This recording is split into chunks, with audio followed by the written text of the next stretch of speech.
Amen. Thank you very much. All right. So all those people that answered, that they were dealing with anxiety, they didn't show up tonight. So thank you guys for appreciate that.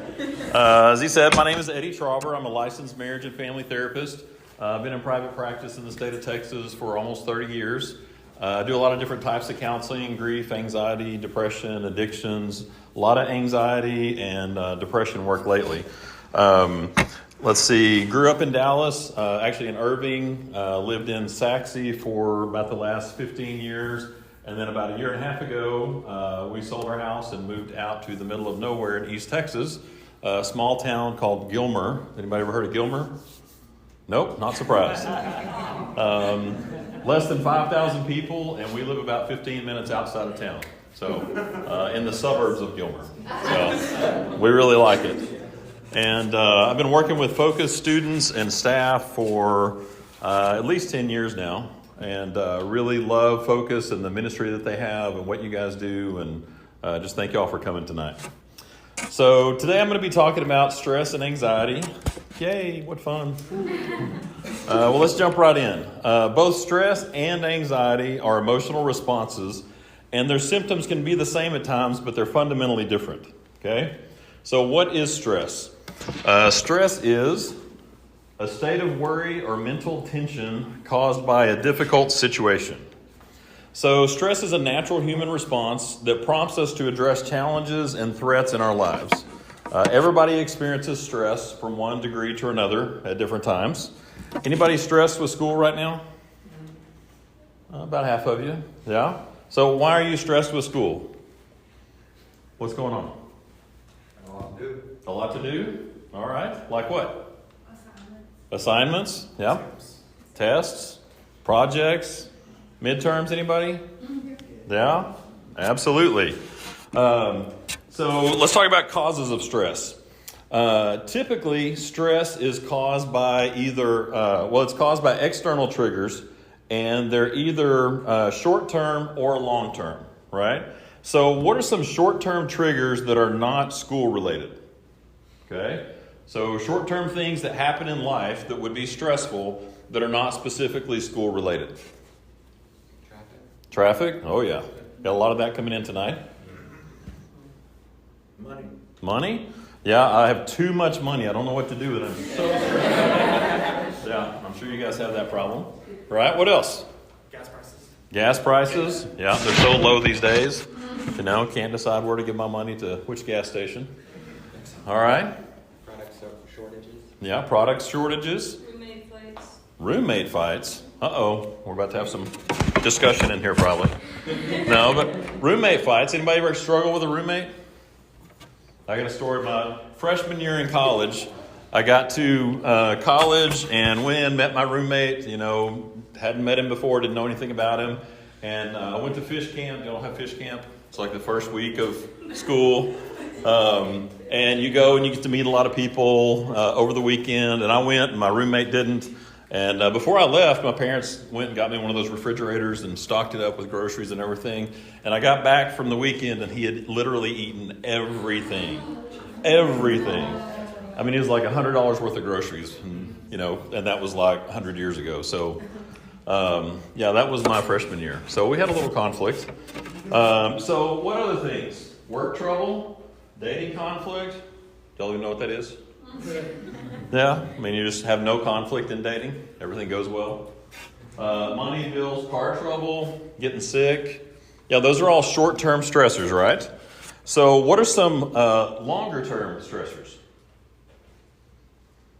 What am I going to be when I grow up? What are you going to be when you grow up? Okay. What else? Family? Yeah. Anybody struggle with family at times? Are they stressful? You're not stressful, but they're stressful, right? Okay. All right. Other long-term triggers or stressors? Health problems? Yeah. So marital problems can be, if you're in a long-term relationship, family problems, chronic pain. Some people deal with that. I had lower back pain issues for most of my life. I only had surgery about 15 years ago, but before that, it was just miserable, and it went on for years and years and years. Legal issues, loss, going through grief. Those are all long-term stressors, right? So being under stress can cause all types of physiological problems. So let's talk about what some of those are. Physiological symptoms of stress: chest pain or feeling like your heart is racing, exhaustion or trouble sleeping. Y'all live in this state, right? Headaches, dizziness or shaking, high blood pressure, muscle tension or jaw clenching, stomach or digestive problems, aches and pains, weakened immune system. Again, sounds like a lot of fun, right? Not at all. So being under stress can also cause all kinds of psychological problems. So irritability, sadness, depression, anger. It can affect your memory and difficulty concentrating. So that makes it difficult to do school, doesn't it? So, and then often people with chronic stress try to manage it with unhealthy coping skills, right? Bad coping behaviors. Any ideas what some of those might be before we look at them? Overeating. What else? Alcohol. Nicotine. Escapism. Yeah. Anybody else? Sex. Yeah. So, this is one unhealthy way. So it says, place feet firmly on a firm surface, follow directions in the circle, repeat step 2 as necessary or until unconscious. If unconscious, cease stress reduction activity. So that's one unhealthy way to deal with it, right? But what we're talking about are things like gambling, smoking, overeating, drinking alcohol too much or too often, compulsive behaviors like sex or shopping or even just surfing the internet, using drugs. All those things are unhealthy ways to cope with stress. So stress causes us to feel out of control, and if we're not careful, we make self-destructive choices as a way to cope with it.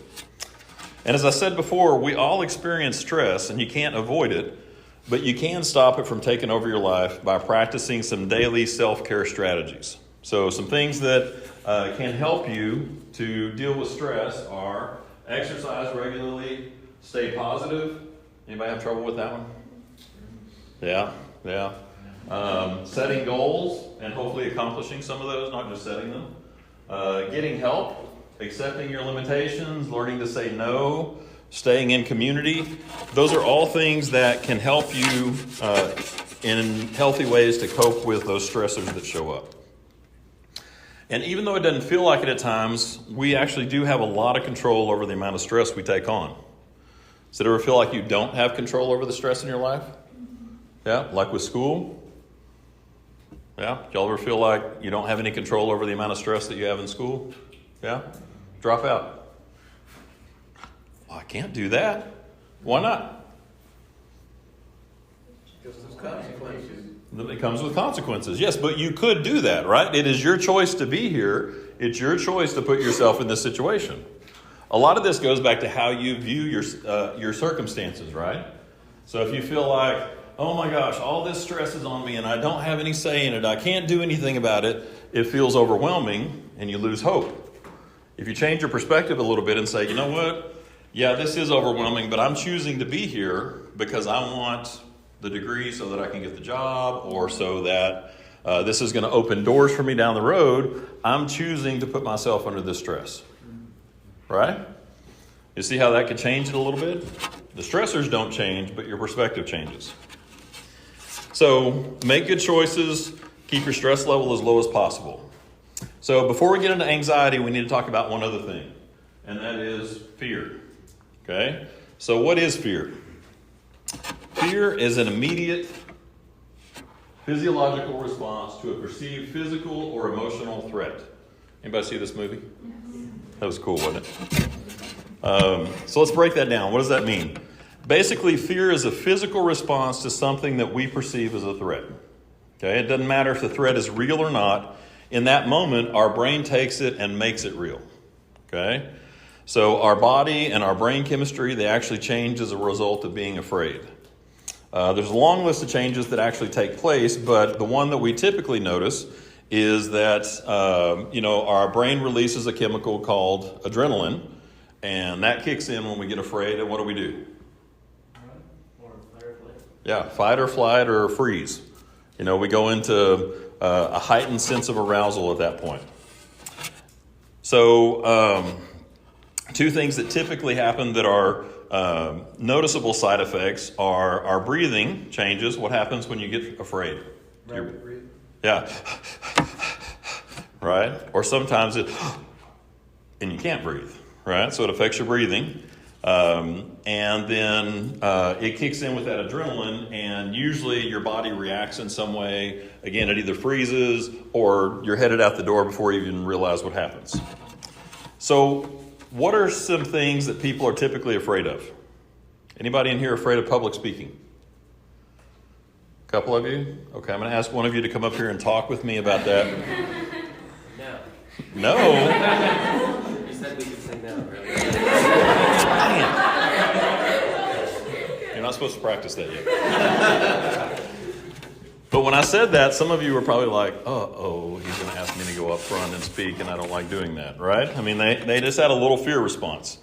The number one fear that people actually have in our culture is public speaking, right? What are some other fears that you think people might have? 7 most common ones. Let's see. Number 2, any guesses? What? The dark? Snakes? What was it? Flying? Yeah, flying's not a problem. It's the crashing that bugs people. Anybody else?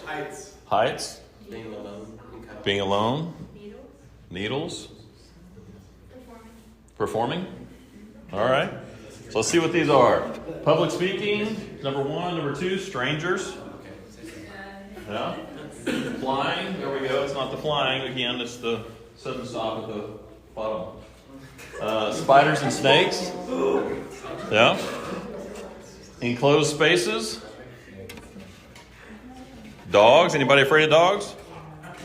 No. And nobody guessed the last one. Going to the dentist is actually number 7 in our culture. People are afraid of going to the dentist. So are people ever afraid of things that can't hurt them? Yeah? All the time. Right? So example, you're walking home tonight, late at night, by yourself, and out of the corner of your eye, you catch the shadow of somebody coming up behind you. Right? What was that response? So what happens in that moment? You're like, hey, let me tell you about focus. No? What do? Walk a little faster, take off running. Yeah. And then all of a sudden you look a little bit more and you realize it was the bush that was blowing in the wind. All right? So we can get afraid of things that are not really real, right? And, in that moment, did your heart start racing? Yeah. Did you have an adrenaline release? Yeah. You were ready to take off. Your brain made that shadow into a threat, and your body reacted to that. So fear is not a bad thing. It actually serves a purpose in our life. Okay? It keeps us safe. So what would happen if we had no fear? There'd be a lot more skydivers. Yeah? If we had no fear, we wouldn't survive very long as a species, would we? No, because we'd be doing stupid stuff, right? A big Rottweiler, oh, puppy, how are you? Just like eat you. You've probably never driven down the highway and had somebody fly by you doing 120 standing up on their motorcycle, right? Yeah. Those are people that have no fear, and they're also stupid in that moment. Their brain's not functioning. So can you act contrary to fear? Absolutely. Thrill seekers do that all the time. You mentioned skydivers, right? And people go up in airplanes, or they go out and stand on the ledge, like that's the ledge, and they're like leaning out, and they got this rope attached to them, and then they just take off and jump, right? So they may be afraid, but they overcome that fear and their natural instinct, and then they bungee jump off the bridge or jump out of the airplane. Those people are not normal. Okay? There's something wrong with them. But there are thrill seekers, right? And on another hand, some of those people are the ones who jump out of airplanes into combat zones and go and fight to protect us, and we're very grateful that they do that, right? So the fact that they do that is not always a bad thing, right? But they're acting in contradiction to their fear. So while some people see these ideas as challenges to overcome. Most of us actually see them as a perceived threat of fear, and so we react to that, right? And that leads us to our next topic, which is anxiety. Okay? Anxiety is defined by persistent, excessive worries that don't go away even in the absence of a stressor. And like I said before, I know none of you guys are here because you deal with anxiety, but you're here to learn how to help your friends, right? So we're taking good notes so that we can help them. But anxiety is a huge problem in our culture today, and it's actually the number one mental health problem reported on college campuses. In fact, I've got some statistics for you.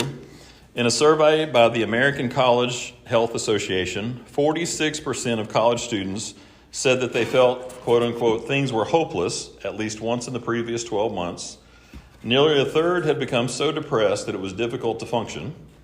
And the suicide rate for teens and young adults 15 to 24 years of age has tripled since the 1950s, making it the third leading cause of death in adolescents and the second leading cause of death among college-age youth.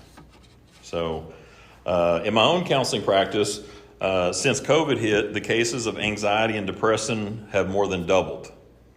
I mean, I used to see a few people with anxiety issues, and since COVID, like, everybody's dealing with anxiety. Everybody's dealing with depression. It's the same with a lot of the other therapist friends that I have that I talk with. And, you know, your age, you guys are overwhelmed, and it only seems to be getting worse. So what are some common symptoms that people with anxiety share? So insomnia, difficulty concentrating, fatigue, muscle tension, irritability, digestive problems, high blood pressure, chest pains, headaches. How many would you say that you have experienced at least one or two of those in the last year due to anxiety? Anybody? Maybe I should ask, anybody not experience any of those? Yeah. And is it real easy to go to college and do everything that you do when you're feeling that way? No. It makes it kind of difficult, right? Well, let me say, first of all, this is a pretty nasty list of stuff. And if you're experiencing these things, talk to your medical doctor. That's my disclaimer, because some of these could be there because you have other health problems, right? But the reality is a lot of those are there in our lives because of the level of anxiety that we have and the stressors that we put ourselves under. And since I counsel a lot of college students, I spend a great deal of time trying to figure out why anxiety is such a problem and how to help you guys overcome your anxiety issues. So give me some input as students. Where does your anxiety come from? Failing? Fear of failing? Or just failing? Yeah. Some of the stuff we listed earlier. And where does your anxiety come from? Not living up to potential. Okay, not living all the way up to your potential. Social anxiety. Social anxiety? Yeah. The desire to do well. The desire to do well, okay. And afraid that you won't? Yeah. Yeah, these are very real things that you guys struggle with, right? So, some other things, you know, as college students, maybe trying to balance work and school at the same time, right? Relationships, fear of what your future is going to look like, family, how you're going to pay for school. Anybody struggle with that? Yeah, absolutely. Career choices, and I mean, all this stuff, right? That's where your anxiety comes from. Is that right? That's how it seems, but in reality, okay, ultimately, anxiety comes from you, right? Remember, we talked about these are stressors, these are external things happening, and it's your mental outlook and how you view things, which actually is where your anxiety comes from. Because anxiety is when we negatively focus too much on something, possibly even to the point of obsessing, because anxiety is defined, remember, by persistent, excessive worries that don't go away, even in the absence of stressors, right? So even when these things are not happening, you still feel anxious. So you may say, well, that's just semantics. So you can say I'm stressed or you can say I'm anxious.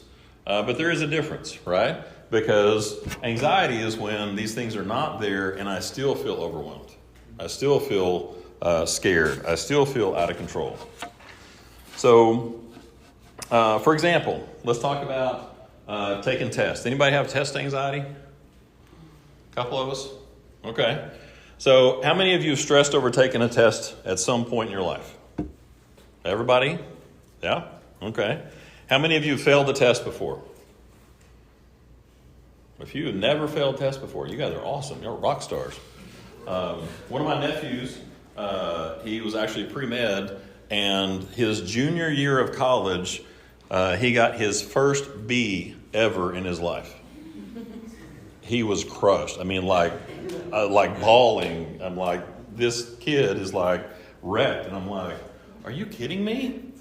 Are you kidding me? You got a B and you're that upset. I've never got a B. You know, and it was like organic chemistry. Super easy class. So, but yeah, a little crazy. So most of us have failed plenty of tests before, right? All right. So how many of you have passed a test before? Everybody, or you wouldn't be here, right? And how many of you have passed a majority of the tests that you've taken? Again, all of us, or you wouldn't be where you're at in school. So think about it. If you've taken tests and you passed most of them in your life and you failed a few, why would you have test anxiety? Right? And does that make sense? I passed 99% of the tests in my life before. I failed a few. Why am I anxious? Because you expect you're supposed to be perfect. Okay. All right. You expect I should be making straight A's or 100s on everything that I do. Okay. Why else? Why else would you have test anxiety if you know that about yourself? Because you feel like failing reflects something about you. Okay. You feel like if I fail, then that says something about me as a person. Mm-hmm. Okay. Because what if this is one of those few times? Oh, yeah. What if this is that one time I get a B and it wrecks my world? Yeah. I feel like this test is especially important. Okay. Maybe this is a really important test, and if I fail it, then my whole life is over. Or it feels that way. Yeah. I mean, there could be some valid reasons to have test anxiety. Maybe I forgot to study. I forgot. You know, walk in and everybody's got their testing materials out, and I'm like, what are we doing? What's up? Oh, you weren't here last time. We're having a test. Oh, my gosh. I'm not feeling well. I got to go. Right? So that could be one. Let's see. Any other good reasons that you might have test anxiety? Maybe this is like the hardest class you've ever taken. Yeah? Some of you, what's the hardest class you've had? Abstract algebra. Abstract algebra. Okay. Production too. Do what? Production too. Production 2? Okay. Organic chemistry. Organic chemistry? Piece of cake. American Sign Language. American Sign Language. All right. Yeah. What's that? Eating master racer. All right. So, some people are like, oh man, that was the easiest class I've had. But for you, it might be the hardest, right? And so that might be something that would cause anxiety for you. Or it could be totally in your head, right? Your core beliefs are, I'm a failure, right? Your core belief could be, I don't test well. I'm a bad test taker. Anybody ever feel that way? Yeah? Even though you've passed most of the tests in your life, you still feel like you're a bad test taker. How does that make sense? Talk me through that. Anybody? Because this time is different. This time is different. How is it different? It's supposed to be like the final, and if you don't pass that, you don't go to grad school, you don't get a job, or whatever. Okay. All right. Yeah, these internal beliefs that we have could be pretty powerful, right? You know, I'm dumb, I'm stupid, I'm a failure, I'm no good at testing, everybody else is better than me. Ever feel that way? Yeah. So your negative thinking develops into your belief systems, and then you wind up living that out. And you may even experience self-sabotage by spending more time worried about being a bad test taker than actually studying. Doesn't that sound crazy? I got a test tomorrow, and I'll sit and worry for 8 hours and then study for 2. How's that going to help? It's not. So anxiety is actually self-manufactured, right? So remember our definition of fear. Fear is an immediate physiological response to a perceived physical or emotional threat. And anxiety is something that goes on well beyond the immediate threat, and it's something that we continue to entertain. Okay? So same scenario, you've taken a lot of tests in your life, you passed most of them before, and you failed a few. What could be a healthier thought response to an upcoming test?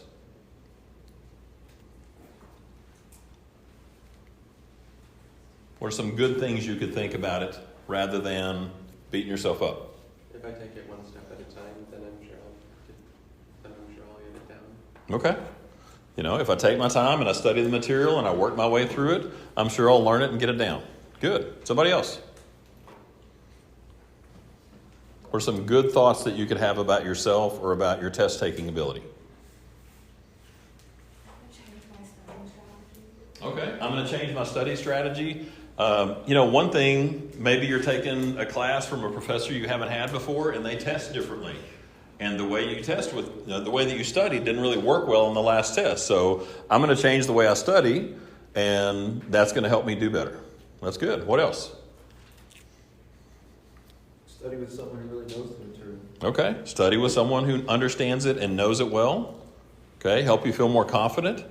So think about your internal dialogue. What could you think? What could you say to yourself that would help you do better? I'm smart enough to get here, so I should be fine. Yeah. You know what? I am smart enough to get here. I got in this program. I've passed all the other classes so far. I've passed all my other tests in this class. I got this. I'm smart. I'm a good test taker. I'm a good student. I can do this. Right? So why do we not tell ourselves those things? Why instead do we a lot of times fill our head with negatives? It's a pattern. Yeah? Who's in control of that pattern? Yeah. So why do we do that? Everybody's sitting there going, I don't know, I'm really stupid. Why do I do that? But we all do that, right? We beat ourselves up, we put ourselves down, we focus on the negatives rather than the positives, right? I mean, how would it hurt to tell yourself, I got this, I'm going to pass, I'm a good test taker? How would that be bad for you? We don't want to feel let down when we might fail. Okay. Don't want to build our myth of ourselves, just have it crush. Okay. So if I think positive about myself, and if this is one of those few times that I fail, then it's going to crush me. Okay. Instead, I would rather think horrible things about myself all the time. And then if I pass, wow, man, I don't know how that happened. That was luck. Does that make sense? It makes no sense at all, right? It definitely doesn't help with our mental health. But you guys keep doing that. That's good job security for me. So just keep beating yourselves up. Oh, you're horrible test takers. You're no good at this. Yeah, just keep doing that. I like that. So I'll pass out my cards when we're done. Make sure everybody gets one. So I want to talk about some basic ways that we can take charge of our thinking and therefore take charge of our anxiety. But first I want to look at a couple of factors that I think plague your generation and lead to increased anxiety and talk about how you can overcome them. So these are problems that your generation struggles with. First one, inability to be still. Anybody have that problem? Yeah. I mean, our world tends to value accomplishments and progress, and we devalue quietness and what we perceive as non-production, right? Multitasking, which is a lie, okay, seems like a good thing. You technically can only focus on one thing at a time, okay? You can jump from one thing to another and back, but you're still only focusing on one thing at a time, right? And actually, women are better at that than men, okay? It has to do with they have more neural connectors between their left and right hemispheres in their brain, and it helps them jump back and forth from emotion to rational thought and from one topic to another. And guys have a slower delay on those. So ladies, good job. But still, multitasking is something that we tend to value and think, oh, if I can have 14 things going on at once. Anybody watch TV on your phone and then play a game over here at the same time? Yep. Yeah? All the time. All the time. Okay. And what does it say? I don't know. I'm on my phone. Right? When's the last time that you intentionally practiced the discipline of silence, being still, or meditation? Right? Not for an assignment, but actually as a way of life. I don't have time for that. I'm in school. Right? I can't stop. I can't be still. I got things to go do. And, if you did these things, for how long? Well, I stopped at a red light today for 14 seconds and I was still, but I'm on my phone and I'm looking around. And the only time we're still is like you're laying in bed at night on your phone and then finally you collapse. Right? That's not good for us. Our bodies need downtime. Sometimes as a response to that question, I get, why would I waste my time doing that? Right? But this is a must for managing anxiety in our lives. When was the last time that you just sat in nature for hours just thinking about God or talking to Him or just thinking about, relaxing and enjoying the scenery of where you're at? Is that easier to do for some of you when you're in nature than when you're sitting in a classroom? Yeah. I don't know why that is. It's just how we function. Like I said, we live right out in the middle of nowhere, and one of my favorite things out there, I can go out and there's no car noise and no airplane noise at all where we live. And one of my favorite things is hearing the wind blow through the pine trees, and I'll just go out and sit down and listen to that for as long as I can. And it's awesome. Every once in a while the cows are moving, but aside from that, if it's been a while since you've done something like that, take time. Try it out. Right? What you notice is the more you do that and the more consistently you do that, your anxiety goes down a little bit. Right? Because we live, we redline. Right? You know what that is with a car? Like your RPMs, and then there's like a little red line over here. If it goes too close to that red line and you like run it there for a long time, what happens? Engine blows. Yeah, your engine blows up. Right? And most of us live, and what's going to happen one of these days? Yeah, brain's going to explode. Your life's going to go, I can't do this anymore. You're going to start having panic attacks. You're going to shut down. You're going to have a major collapse. There's an old survey by Holmes and Ray, two people they did a survey of stress, and they've got this long list of things that can happen in your life, and they rank those. They give them a number, and you go through and you circle all these things that have happened to you in the last 6 months. And on their research, based upon your score, it will tell you how likely you are to have a major health problem in the next 2 years. And I've been doing this with clients. It's been out for a long time. I've been doing this for 20 or 25 years with clients. And what I've seen over time is those scores tend to get higher and higher and higher the further we go, because people tend to redline more and more now than we used to, right? This is one of the big reasons. We're going to talk about that. So if it's been a while, take some time, shut down, withdraw, isolate yourself, and just be still, okay? Second problem, technology, right? Who's got at least 2 devices on them right now? 3? 4? Well, okay. How many of us have at least a phone or an Apple Watch or something with us? Everybody, right? And the amazing thing is that you guys don't realize you have more technology in your hands today than existed on the face of the planet 70 years ago. right? It's crazy. And what do we do with all this, great technology that we have? Playing Angry Birds. Or, we're doing something crazy like that, right? You think we would be solving the world's problems, and we actually seem to be going backwards. But you have it in your cars that you drive, the game consoles you play, computers you use, pretty much everywhere. And it's great for helping you accomplish tasks, right? It can be an awesome thing, but it can also be a huge distraction. And if we don't have healthy boundaries with it and know when to stop, then it can literally wreck your life. Yeah. Not having enough time to get things done is a big trigger for anxiety. You ever feel like you don't have enough time to get things done? Yeah? How much time are you on social media? Ooh. Stepped on anybody's toes?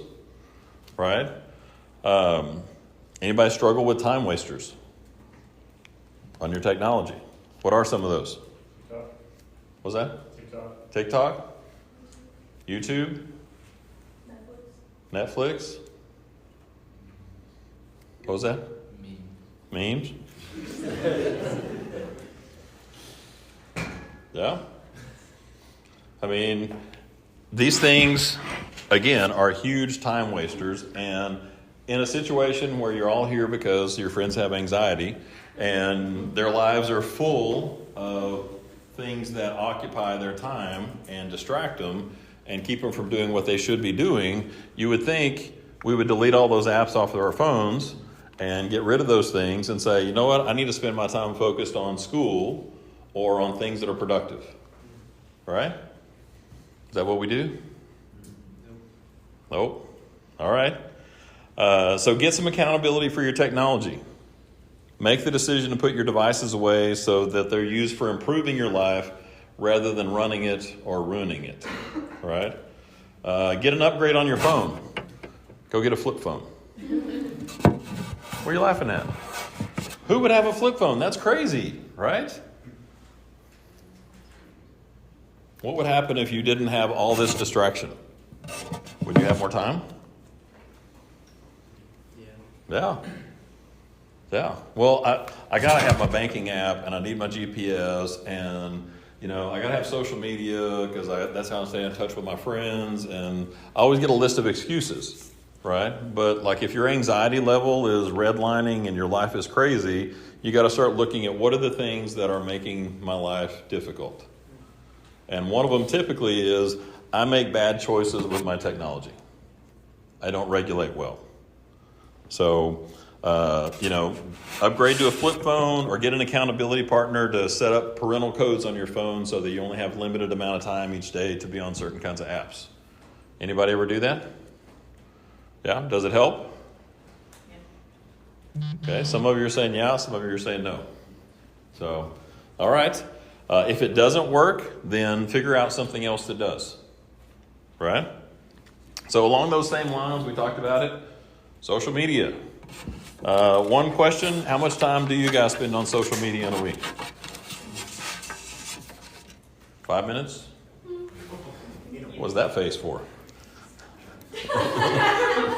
Nope. An hour a day? You wish, right?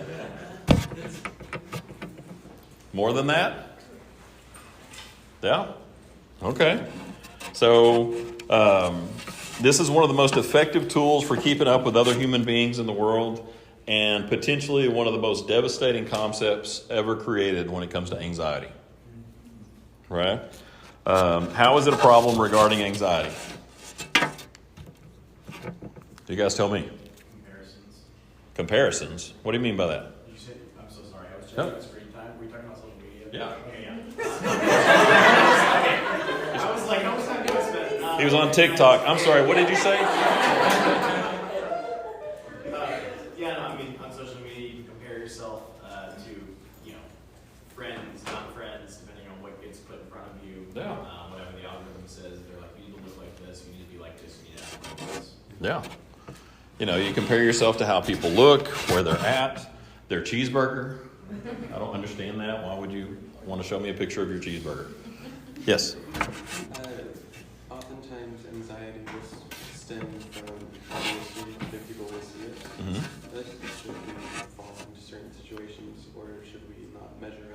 Yeah. And social media essentially allows millions of strangers to possibly view anything that we put out there and what we might not measure up to. Yeah. And what they potentially think about us. And most people on social media don't have a problem saying whatever they think about you or your cheeseburger. Right? And a lot of times it's not very flattering.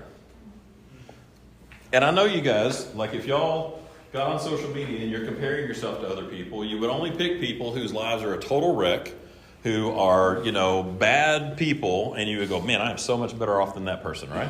Is that how it works?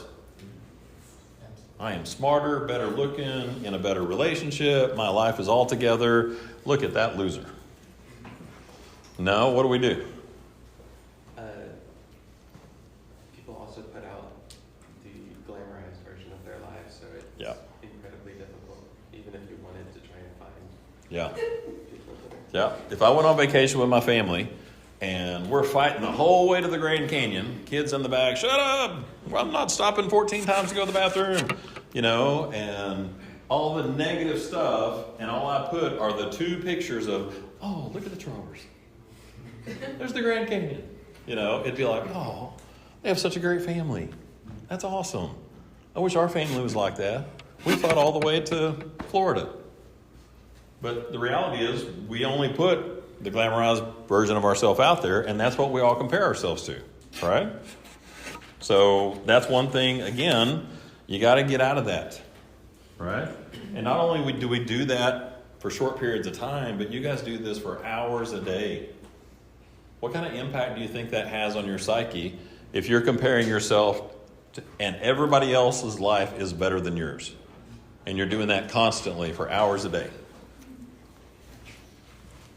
Positive self-image? You happy with yourself? What happens to your anxiety? Yeah. All right. So we got to set some boundaries there. Okay? This is another one. Media fatigue. Okay? Anybody upset recently by all the school shootings, tornadoes, hurricanes, wildfires, and other craziness in the world? Yeah. Now, in a group this size, I'm sure that there are at least a couple of you who seriously have had family or friends who were involved in those situations, or you may have been yourself, right?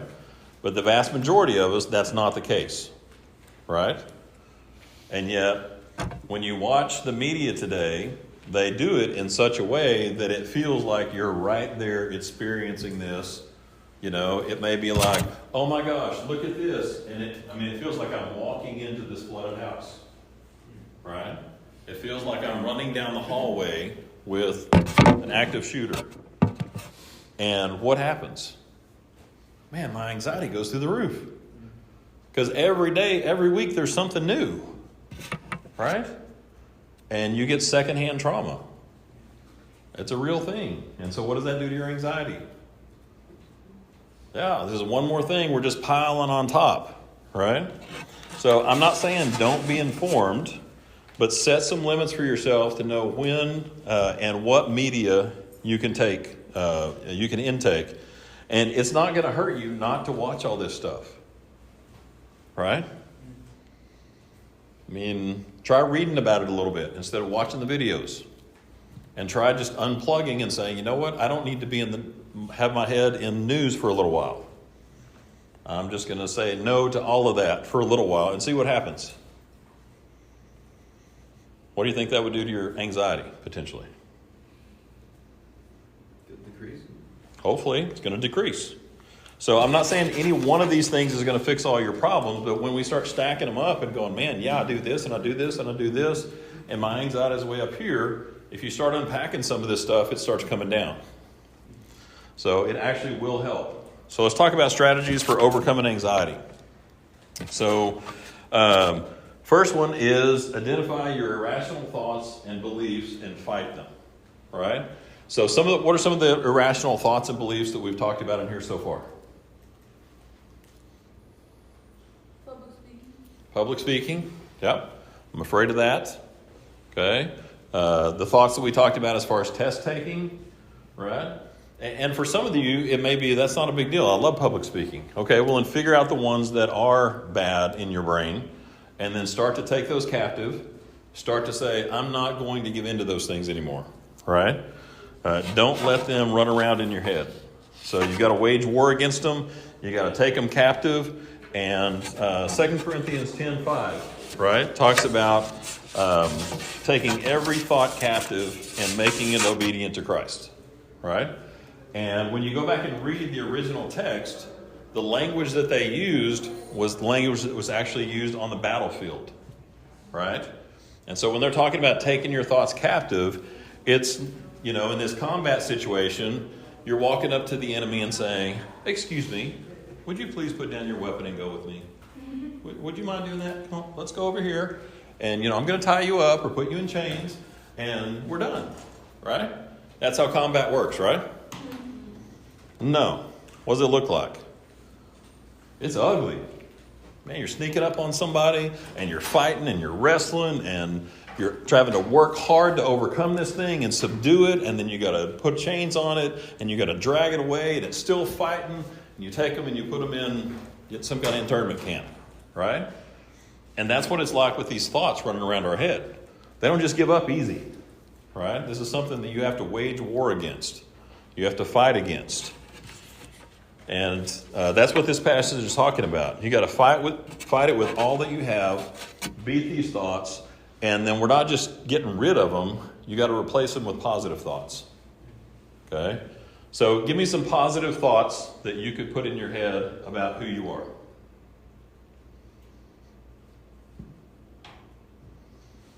Long list. Everybody's excited about this one.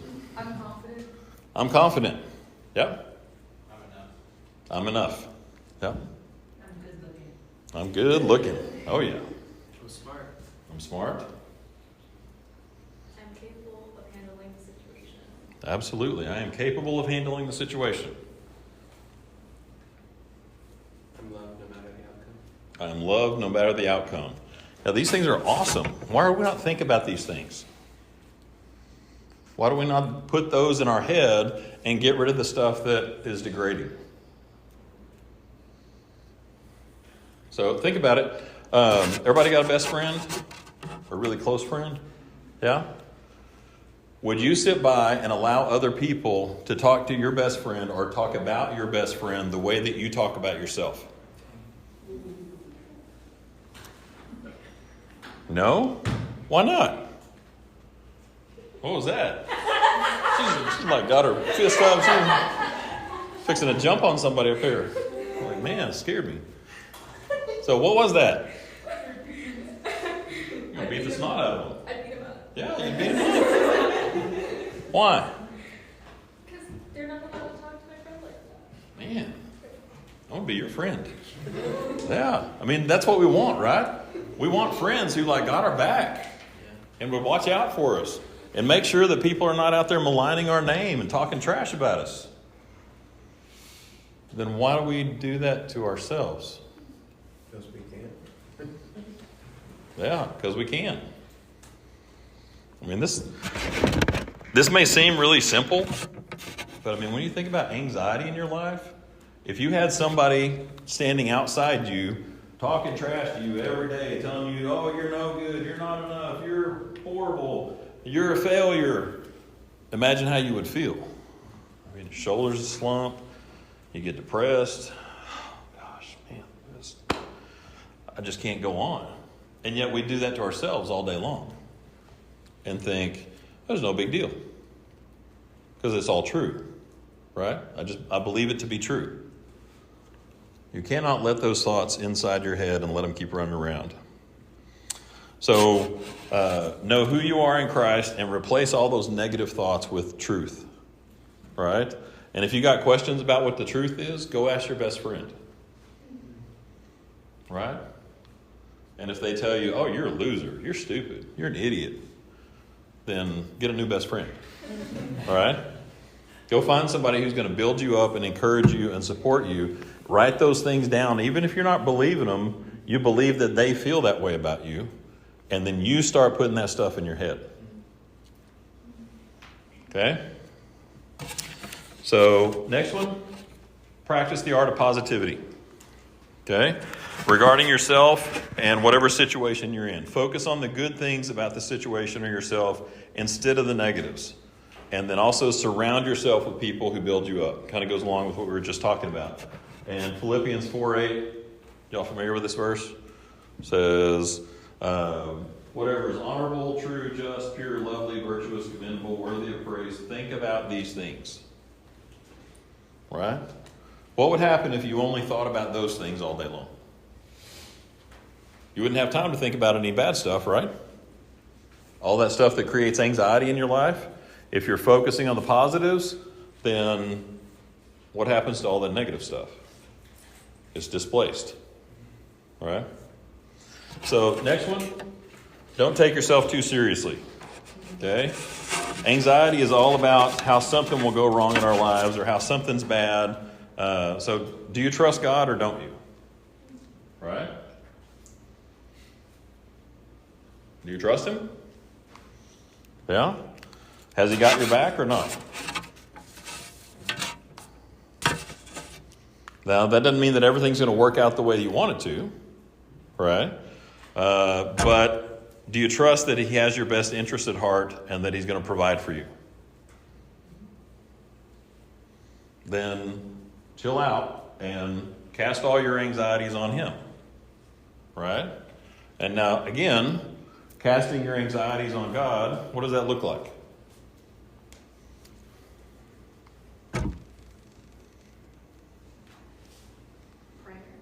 Okay, prayer. Think about Him rather than our anxieties. Yeah. Yep. Thinking about Him rather than our anxieties. Saying, okay, God, you are way bigger than me. You created the universe, and I'm a lowly little college sophomore, and I've got all this anxiety in my life, and I can't handle this stuff, but I believe that you can. And so I'm going to give this stuff to you.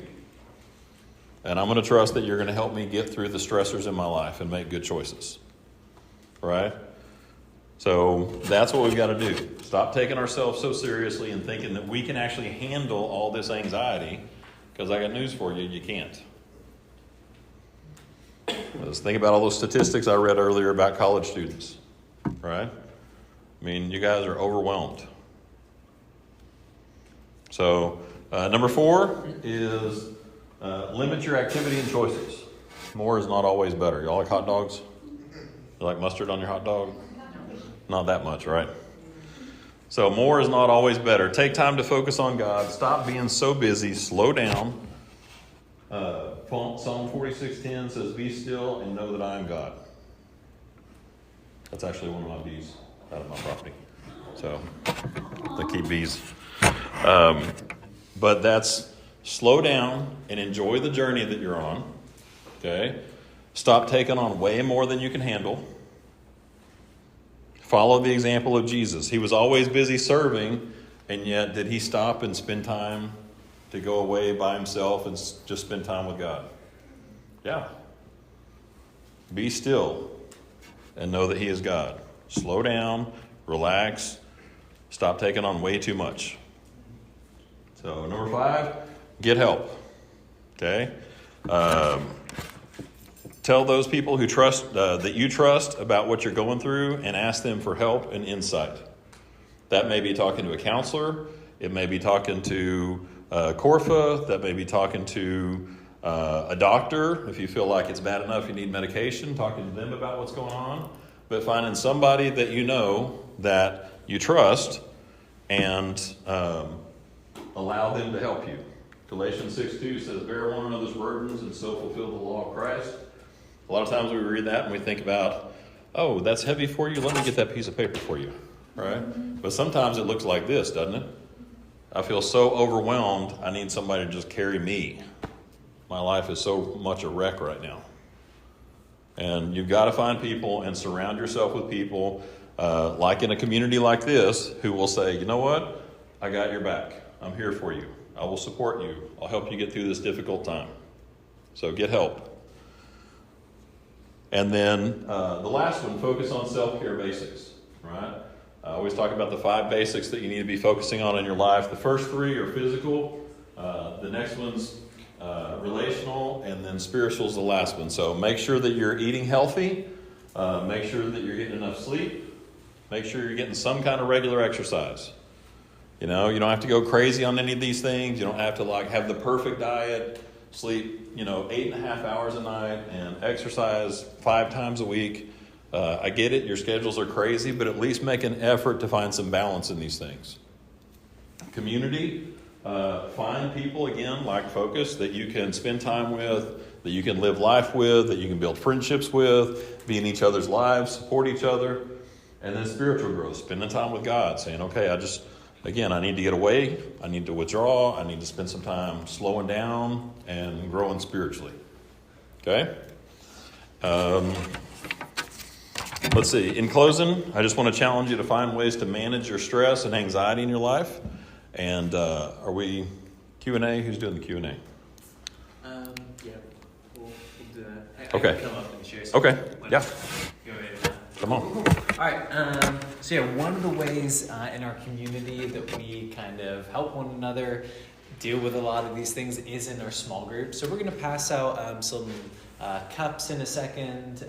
If you're interested in getting involved in one of those small groups, Sienna will kind of pass those out. You can fill that out and give them to one of us at the end. I think that's all the announcements I had. But yeah, and then Taylor is going to kind of give our Q&A questions. All right. I need to go over there, or I can just read them out? You can just read them out. Great, sounds good. Yeah, we had several. First one, you mentioned, like dentists. This person also doctors is one of the top 7 sources of fear. How do you recommend dealing specifically with being afraid of dentists? Okay. Specific way for the recording, how to deal with the anxiety regarding dentists or doctors, right? Just don't ever go to one your whole life, right? You think that would be a good solution? Somebody saying yes. No, obviously you need to take care of yourself, right? And so what are some ways that you can go about doing that, right? One would be say, okay, I recognize that this is, let me go back to my slide, hang on.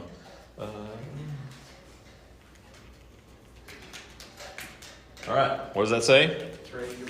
Train your brain, right? I'm going to recognize that this is an irrational thought or belief, and I am going to talk to my accountability or my support system and say, hey, I need to go to the dentist. I haven't been in 14 years. I had a bad experience. I actually had a client years ago who had been sexually assaulted by a dentist, and she was absolutely terrified, and she was in her late 40s to go to the dentist. She literally hadn't been to the dentist since she was a teenager, okay? So there was a legitimate reason for her to have that fear, okay?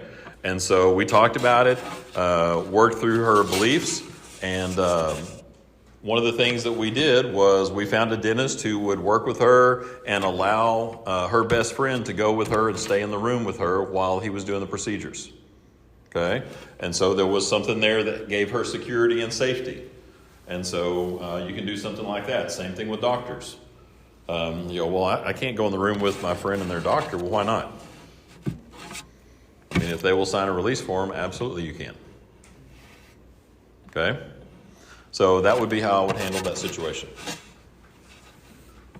At any point, if y'all have a follow-up question, Yeah. you want to hear more about that, Sure. you're welcome to Absolutely. What would you suggest if giving up an activity that's causing me stress would cause more stress than struggling through the activity? Trying to think of an example. For the recording, what about giving up an anxiety that would cause more stress than actually doing the activity? Anybody have an idea on what that might look like? My first one is social media. Okay, social media. So me giving up social media might cause more stress for me than actually staying on it. Because I'm dependent on it, maybe. Okay, so you're addicted. Okay, yeah. An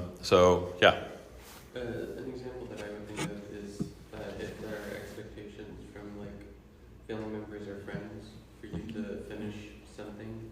Okay. And even if it's not inherently a bad thing, like say you're in college Like some of us here are seniors in college, and the idea of giving at this point Okay. would let down possibly situations where other people Sure. would look at this. Sure. Because we had gone this far and then just dropped it. Yeah. And not just with school. I hear that all the time in life. You know, my family thinks that I should finish whatever it is, or should stay on this career path, or should take this job. And if I don't do it, it's going to cause more stress because then I got to deal with my family. Okay.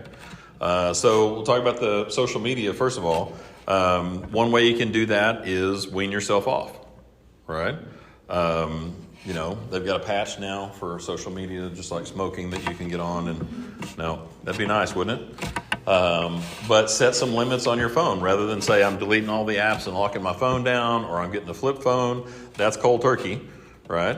And maybe instead you get your friend to set up parental controls where, okay, I start out, I'm limited to 8 hours a day, and then I'll cut back from there. Right? Or I'm limited to 2 hours a day or 30 minutes a day. And then you have to be more aware and think your way through it.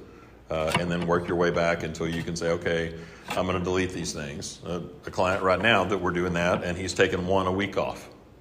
And he's on his 4th week of deleting social media apps. So, and he's like, I don't think I can do it all at once, but I can do one a week. And it's working well for him. So the other one about dealing with family and expectations there, I would say, first of all, read the book Boundaries. Okay. Boundaries is about how am I going to take care of myself and say no to the people that I need to say no to, and take care of my own physical and emotional and spiritual well-being, right?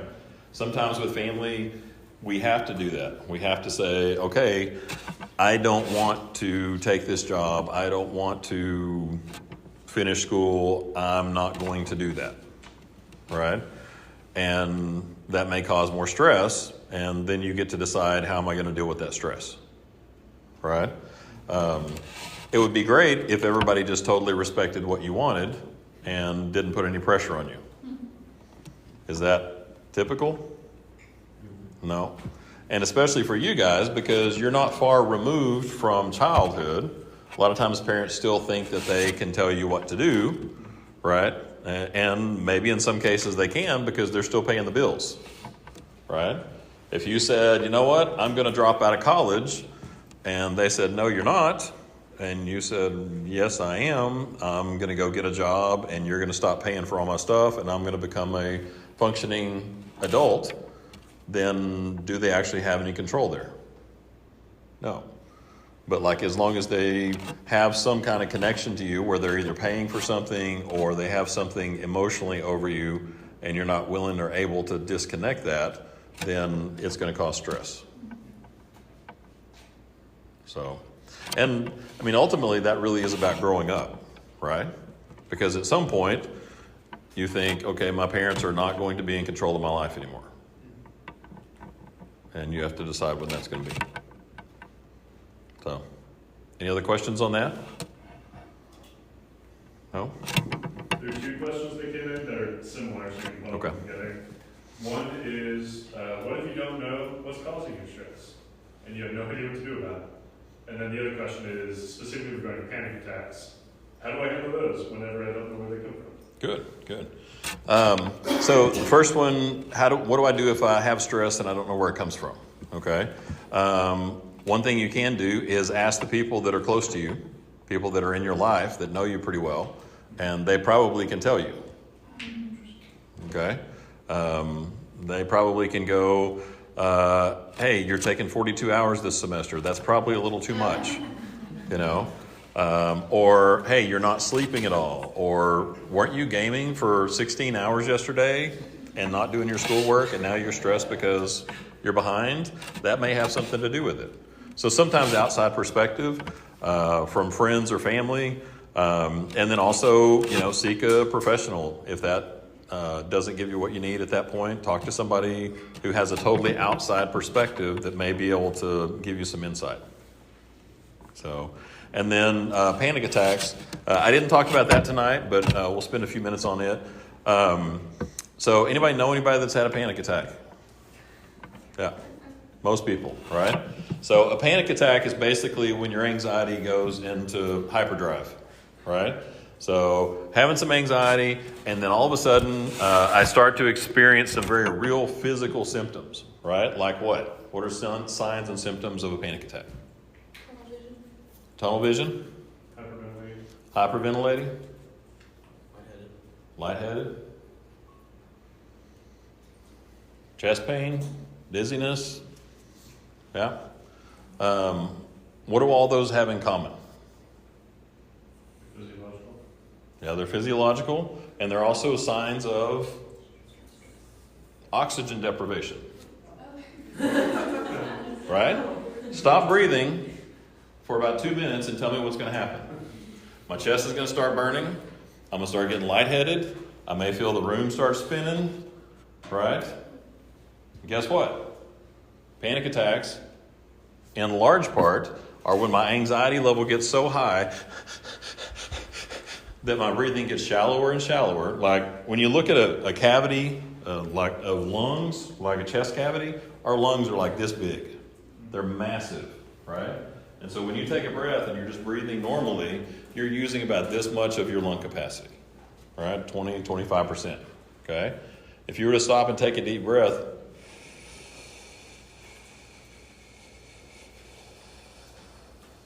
I mean, that's a lot of air, right? And we don't normally do that. We're talking, we're laughing, we take shallow breaths, and then when I start getting anxious,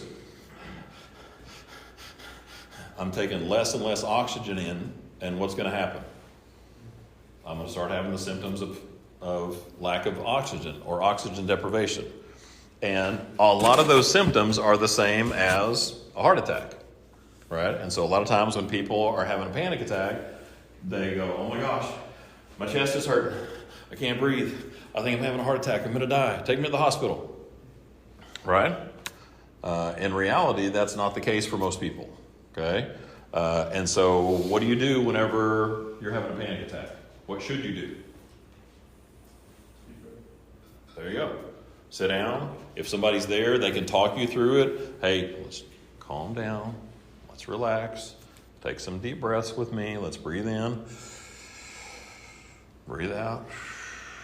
If you can do that with them and help them slow things down and slow their breathing down. If it's you and you're by yourself, if you can think and remember to do that, hey, I need to stop and sit down, slow down, take some deep breaths. I call it 5 by 5 breathing. So breathe in to the count of 5 and breathe out to the count of 5 and do that 5 times. Okay? So real slow, deep breath in to the count of 5 and then out to the count of 5. Into the count of 5, out to the count of 5. And when you do that, your brain all of a sudden is getting enough oxygen and all those symptoms start to dissipate. Okay? There's also a technique called grounding. Anybody familiar with that? Okay? Panic attacks, again, panic or anxiety are about our brain taking something that's not real in the moment and making it bigger than life and focusing on that, right? And so grounding is getting grounded in reality, right? So let's just practice grounding real quick. I'm going to have you guys in just a second. I'm going to have you all close your eyes, put your hand on your chest. We're going to do a couple of deep breaths, and then I'm going to talk you through a couple of things. But this is the way it works. You don't have to close your eyes yet. As I'm standing up here talking, our brains are like incredible, wonderful things that God created, right? And they're able to focus in like on 1 or 2 things at a time and then ignore all the extraneous stuff that we don't need to be thinking about right now. Like as I'm talking up here, you're not thinking about how the chair feels that you're sitting on until I point that out and you're like, whoa, that's there. It's there. I feel that now. And you're not thinking about how the floor feels under your feet until I point that out and you're like, it's actually there.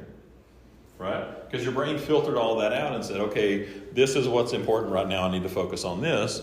And grounding is getting back to reality and going, okay, I feel this. Yes, this feels hard. It's cold. It's metal. Right? And I'm getting grounded in reality rather than my thoughts that are spinning out of control. Okay?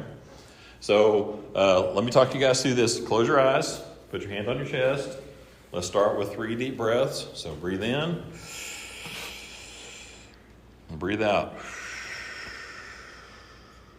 Breathe in. And breathe out. Breathe in. And then breathe out. Keep your eyes closed. You can put your hand down. And I want you to take just a minute, sitting there with your eyes closed, breathing deeply. And I want you to think about how the chair feels that you're sitting on and mentally describe that.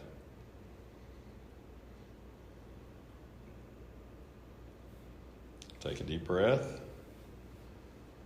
Okay, feel the sensation of whatever your hands are touching. It may be your jeans, it may be a book, it may be whatever they're hanging on to, your phone. Just think about how that feels and describe that mentally. What is the texture? What is the temperature?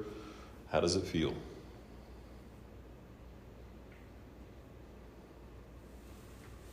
Take a deep breath. Okay, I'm going to be quiet for a few seconds, and I want you just to listen, and then I want you to name a few things mentally that you hear. Things that you hear.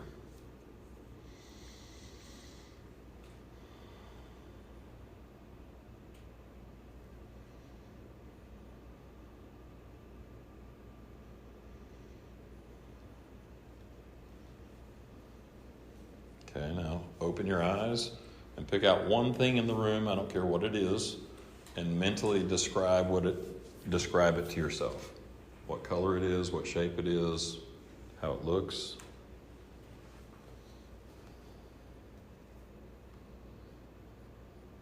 Take another deep breath. Okay, somebody tell me how you're feeling right now.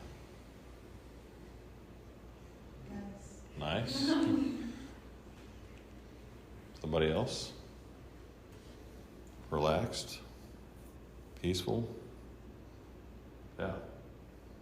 It's amazing. All we did was just close your eyes, take a couple of deep breaths, and then get grounded in reality.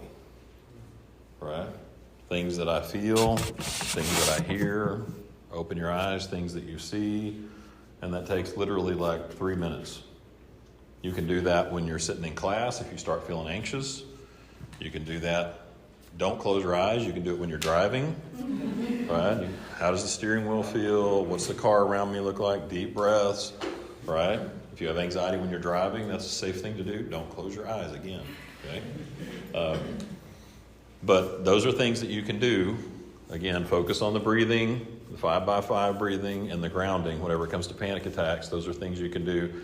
And if you're with someone and they're having a panic attack, you can talk them through those things. Questions about any of that? Okay, good. So you may have covered this a little bit a second ago. What are some ways to set boundaries regarding technology? Okay.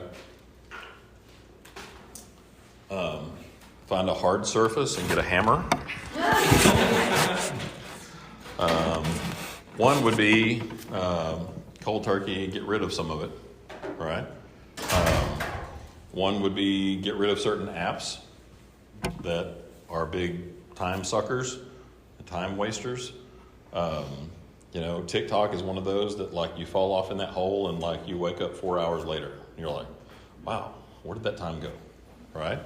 But a lot of them are that way. And so if you can't manage them, if you can't handle it well, get rid of it, right?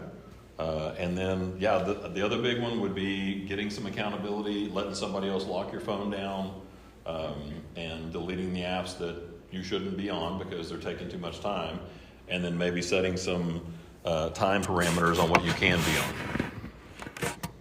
So, other thoughts or questions about that? Does anybody not know how I feel about social media? Okay. So this was a little long. I think it's still pretty helpful. What if you have no support system that would help you, and you don't know how to deal with the issues, and you feel like you can't get support because you would risk certain things if you were to try and deal with those issues or tell us somebody? Okay. Then I would say seek out professional help. Okay. If you feel like I can't share whatever this is with the people in my life because I'm afraid of their judgment, I'm afraid of being rejected, talk to a professional. That would be one thing that you could do. Another one would be really sit down and weigh out how likely is it that the people in my life are going to reject me or not be able to handle these things. Because more than likely that fear is irrational, right? There are some situations where that may not be the case. You may have some people in your life that really can't handle what you're going to tell them.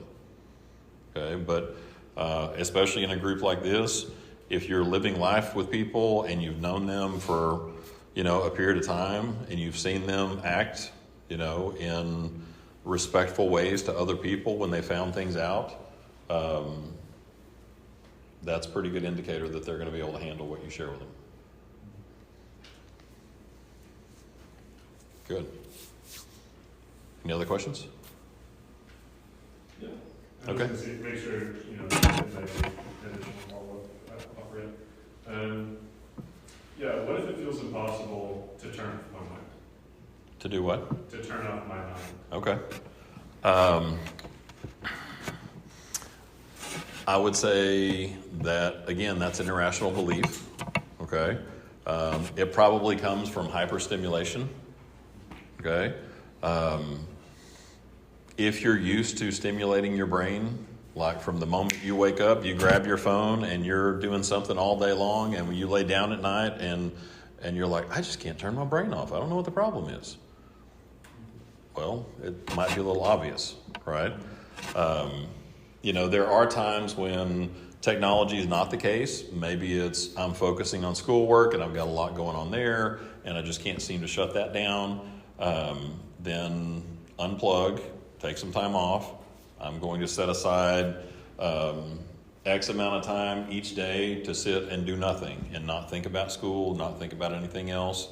If you're laying down at night trying to go to sleep, a trick that I found over the years that works pretty good is have a notepad by the side of your bed. Okay? And if you think of something, my fear is always, I'm going to forget it before I wake up in the morning, or when I wake up in the morning, I'm not going to remember it. Turn the light on, write it down, put it aside, and go, okay, it'll be there in the morning when I wake up.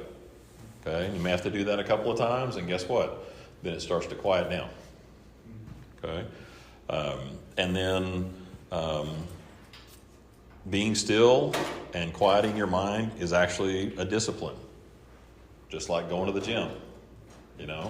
If you want to get in shape, you got to do it consistently. Right? Same thing with quieting your mind. You can't just sit down and expect to be great at that the first time you do it. It may take quite a while depending upon how busy you are. So set aside time each day or a couple of times a week where you just go, I'm going to go somewhere quiet. I'm going to withdraw and just shut everything off, shut my brain off, and just be still. Last one we have time for, it's a bigger one, but yeah, how can I manage anxiety that's rooted in past trauma? Okay. Anxiety that's rooted in past trauma, that's one that I would say you definitely need to get some professional help for, right? Journaling can be good as a way to start unpacking a little bit of that, but you're probably going to need to talk to someone to help you through that. And depending on what it is, your peers may not be equipped to handle some of that. And so, whether that's me or another counselor, I would find someone that you trust and spend some time talking to them and working through the past trauma. So, cool. Let's give Eddie a big round of applause.